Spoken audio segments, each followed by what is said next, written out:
কই কি ঢালছো? এটা কি ঢালছো? সয়াবিন ভাজা। বাহ, ঝোলের মধ্যে চলে গেল। হ্যাঁ। দারুণ এসছে তো কালারটা। এই সয়াবিনটা কি করে রেখেছিলে? ডিম টিম দিয়ে করে রেখেছিলে নাকি? ডিম দিয়ে নুন হলুদ ডিম, তারপরে আদা রসুন বাটা সব দিয়ে মাখিয়ে সব রেখেছিলে? দিয়ে মাখিয়ে হ্যাঁ।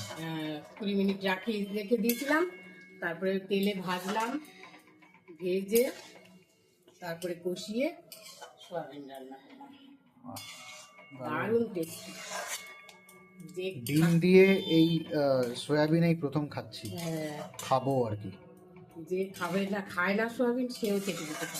যে খায় না সে চেটেপুটে খাবে। হ্যাঁ। আমি তো খাই, বাট ডিমটা দিয়ে খাইনি কোনোদিনও। দেখি কিরকম লাগে খেয়ে, আশা করি ভালোই লাগবে। কালারটা তো দারুণ এসছে। ঠিক আছে, চলো।